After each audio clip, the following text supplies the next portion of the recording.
Welcome back to Financial Therapy. It's not just about the money. I'm personal financial planner, columnist, and financial therapist Rick Kaler. Research tells us that 90% of all financial decisions are made emotionally, not logically. For nearly 4 decades, I've been helping people make better money decisions. So what makes my financial worldview different from most financial experts? I blend the nuts and bolts of financial advice with the emotions that drive making them. Good money decisions are not just about the money. So let's get started with today's episode.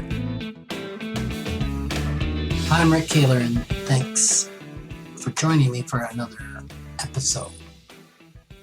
Got a question from a listener who basically said, I'm kind of gathering that emotions are bad for financial decision making, that they can really lead us down a bad path. Is that actually true? And as I pondered that, I thought that, emotions are not bad for decision making, and neither are they good. They can be hurtful or they can be incredibly helpful. It's really how we respond to the emotions or how we don't respond that's important. You've heard me say, and part of the opening of this podcast is that research, depending on the research you want to follow, tells us that 80 to 100% of all financial decisions are made emotionally. I like to divide that and say 90%. But many of those decisions are made resisting an emotion, trying to subdue it, trying to get away from it. So a person can actually make better financial decisions if they are aware of emotions, if they allow themselves be in tune to what's going on in their emotional system. That would be realizing that as a financial decision is coming up, or any decision that is coming up, to say, wow, I am noticing right now I'm feeling intense sad or intense fear, whatever that is. Just naming the emotion can bring objectivity. And I don't know, to some of you this might seem simple, and to some of you it may seem really hard. I know when I first started down this path, I rarely knew what I was feeling.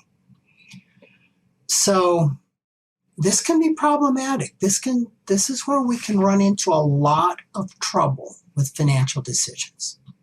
When we are scared, when we're terrified, and we don't consciously know it, this is when we a therapist will call this acting out. When we can go into motion and do something to keep this thing at bay, to keep it down, to keep it under wraps. And we'll do that or we'll do something that will medicate it.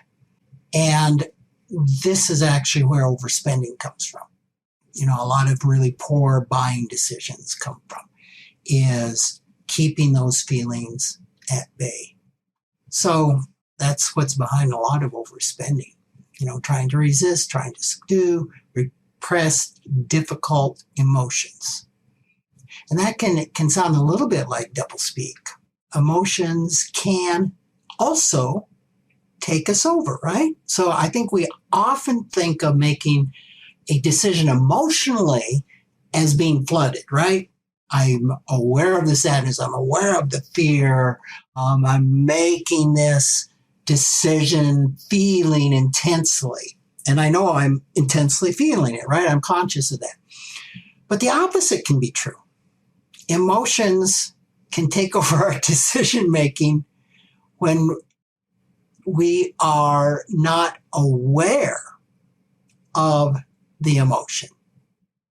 So we can sell out of the market at the wrong time and be scared to death, but think we're making a very rational decision that, I'm going to get out while I still have something left I can sell and at least have something.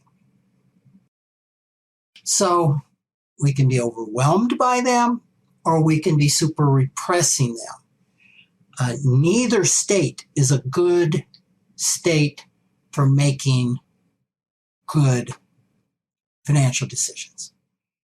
So I've had some folks say, well, then does that mean I should be more mindful or mindfulness? Mindfulness.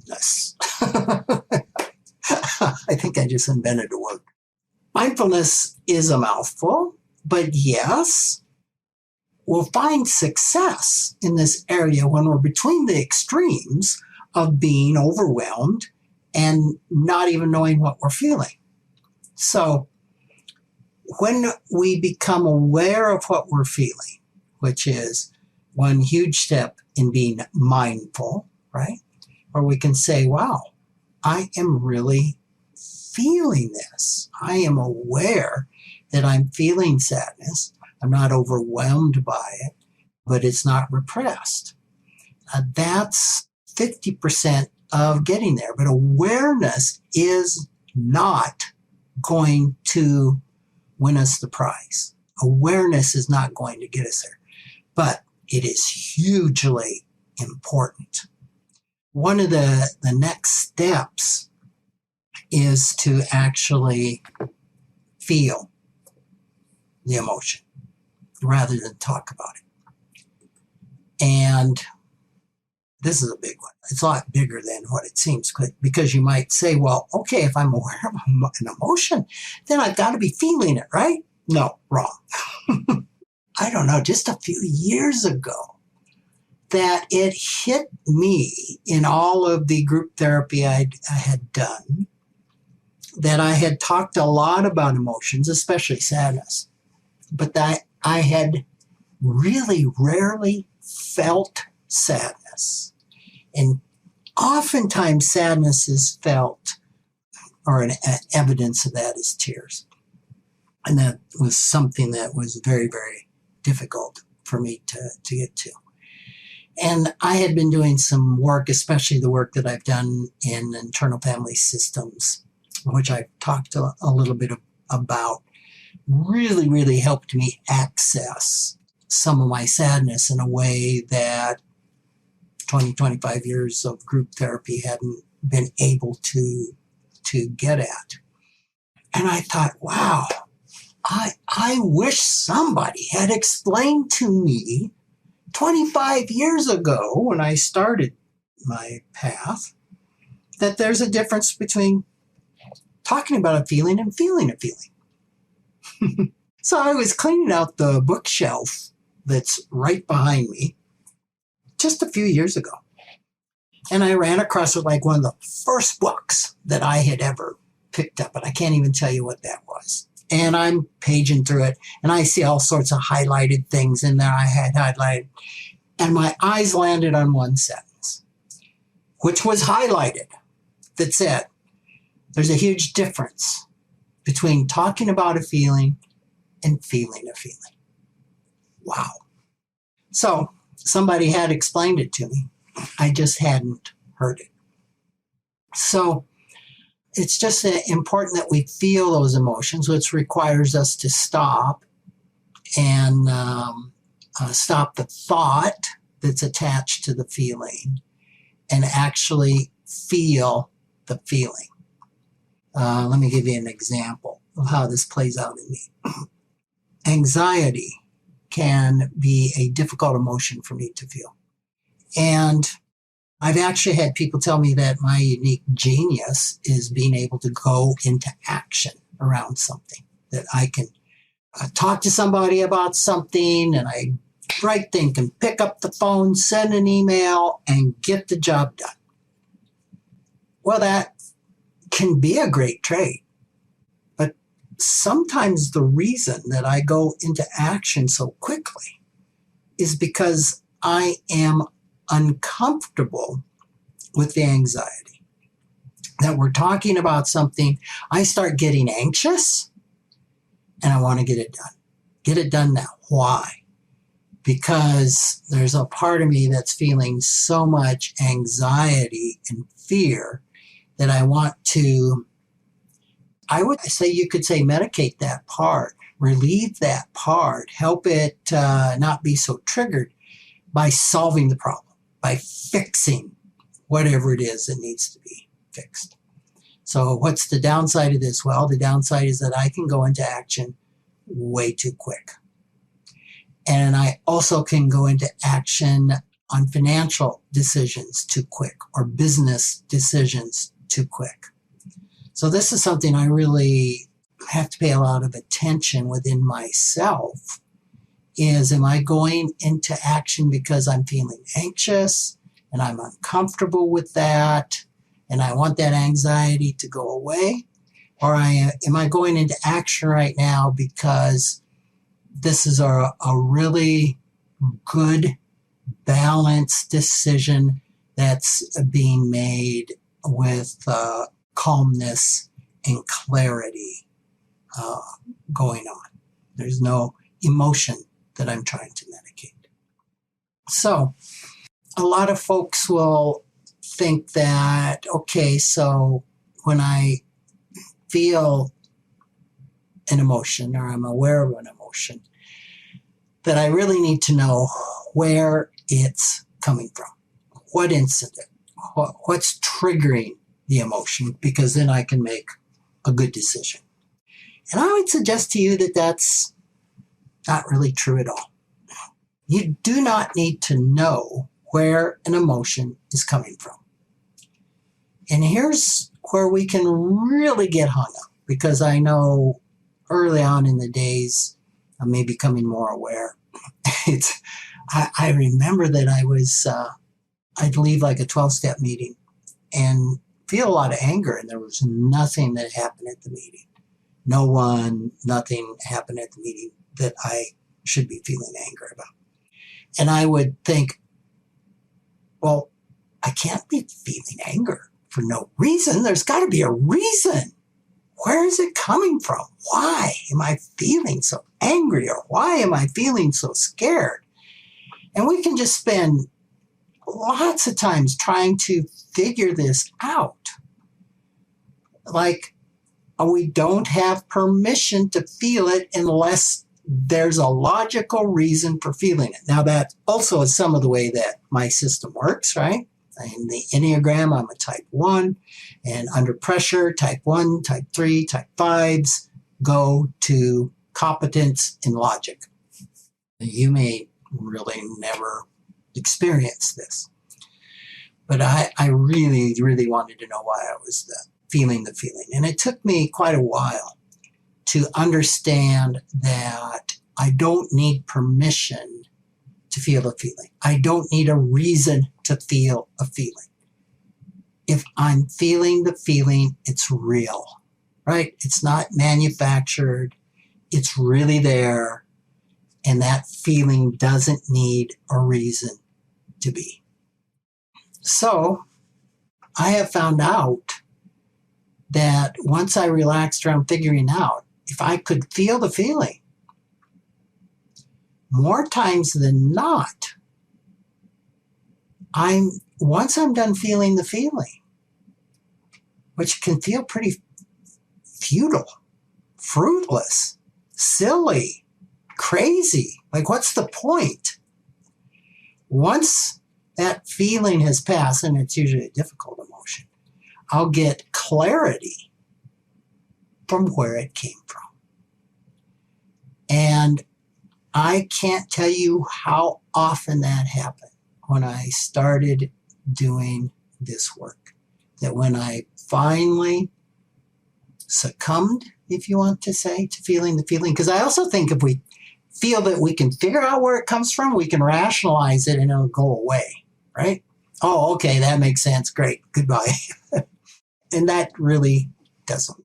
Feeling a feeling, especially a difficult emotion, is not a pleasant experience typically.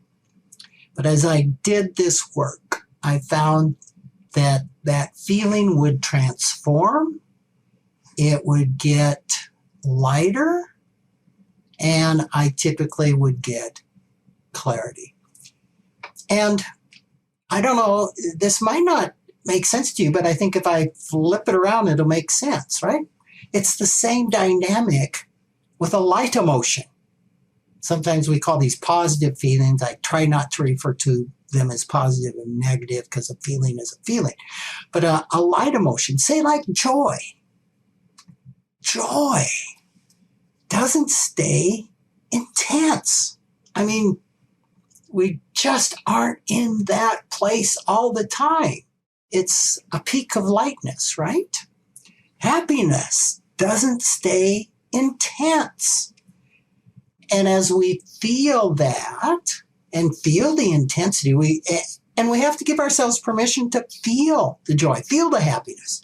We can also subdue the light feelings just as we can subdue and resist the intense, difficult feelings. So as we feel the joy, eventually the joy dissipates. That doesn't mean that it goes to sadness or fear or anything else. It just dissipates in intensity. Maybe the burning fire becomes some glowing embers, right? So I hope that's helpful in trying to understand what the whole thing is behind feeling feelings. So you might be saying, okay, so relief comes from feeling the feeling, so I should try to feel the feeling first. Is that right? And I would say yes. And some of you are probably saying, now wait a minute. Are you kidding me? If I feel the fear that I've been resisting all my life, if I feel the intense sadness from some trauma that's happened in my past, I will go in and never come out. It's all I can do to keep my head above water. I'll be completely taken over and overwhelmed. So that's often the thought process behind this. And what I have heard from psychologists is that the average feeling has a lifespan of 45 to 90 seconds. So usually it's, as we plunge into that, maybe it would be like jumping off a cliff and we don't know how far we're going to fall.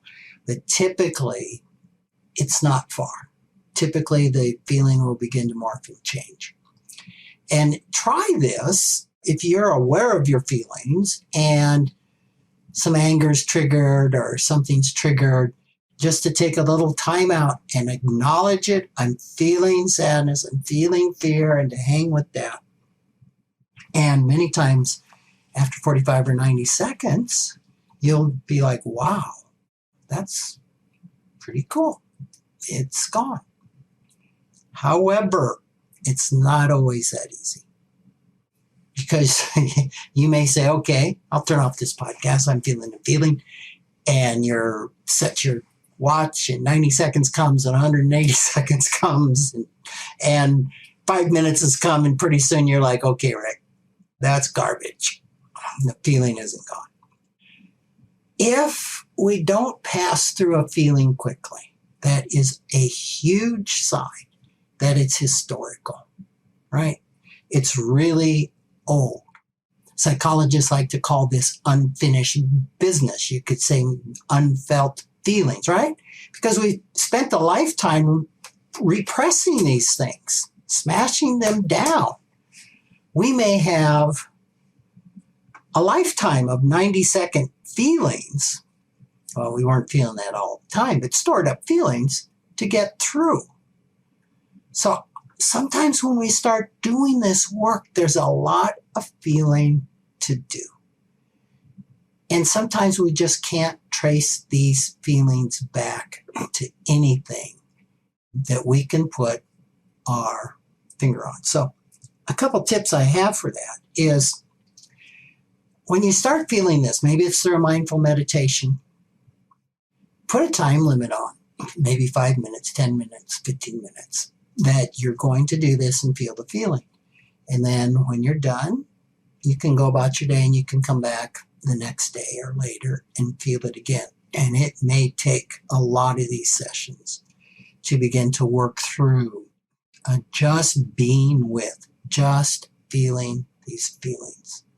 Also understand, if you can't take a feeling back to something concrete, to some type of emotional financial trauma, it could be what psychologists call complex trauma. And this is like death by 1,000 cuts. It's something that happened over and over again. There was no big thing. It's like maybe neglect, a sea of criticism, or things like this that you can't put your finger on. It also could be something that happened in the very early months and years of your life when like you're pre-verbal and you just cannot put your finger on it. So don't think that you're crazy, right? Trauma is simply a wound, and you may or may not be able to put your finger on it. Obviously, it's easier if you can remember, right? Because you don't think you're crazy. When you can't remember, you can think something is wrong with you. Why am I reacting like this? And also keep this in mind when somebody else really, quote, overreacts to something you do or say, when you might go, what is wrong with them? All I did was spill the milk, or whatever I said didn't deserve that type of reaction. It's usually a part of them that's really, really wounded, and it's usually pretty historical. So that sometimes can help us have a little compassion for the other person. So this is why it's so important to be with our feelings, to understand our feelings, to give ourselves permission to feel feelings. And a person that can help us do this is a therapist. The type of therapy I do is financial therapy, and I do a specific type of financial therapy myself personally called IFS, Internal Family Systems Therapy, IFS Informed Financial Therapy. And what I would say is I have learned that you can approach these feelings without being taken over and without being overwhelmed. As I've said, I've hit a lot of sadness myself, helped people hit sadness, and it can be done in such a way that a person is not taken over. So how does all of this relate to money? Well, it all relates to money because every financial decision that we make is driven by emotions. And they can be emotions we are aware of. They can be emotions that we're not aware of. And finally, I'd like to say that financial planners love to think that they don't make emotional decisions. And I laugh because that's baloney. Financial planners have the same brains that everybody else has, right? So by saying the decision is driven by emotion, it can be driven by conscious or unconscious. And usually poor financial decisions are driven by unconscious emotions. But even financial planners have parts of themselves that react to various financial scenarios. And they are completely capable of making a poor financial decision or having biases, parts of themselves that keep them from maybe even having a 401k themselves or doing the very things that they instruct a client to do. So these are usually buried pretty deep. So that's what I wanted to talk about in this particular podcast. I think in another podcast I may get into 6 things that you can do on your own because not everybody's ready to go to a financial therapist or a therapist. And so maybe in a future podcast we will talk about that. So thanks so much for joining me. Thank you for the emails that you're sending me with your experience with the podcast and questions that you have. So you can always reach out to me at rick@rickkaler.com. Rick@rickkaler, KAHLER.com. Take care. Thanks for joining me, Rick Kaler, for another episode of Financial Therapy. It's not just about the money. This is where I combine the nuts and bolts of financial advice with the emotions that drive making them. Remember, every financial behavior, whether it appears illogical to you or others, makes perfect sense when we understand the underlying beliefs, feelings, and thoughts. Sign up for my weekly blog at financialawakenings.com. I hope you'll join me again for our next episode.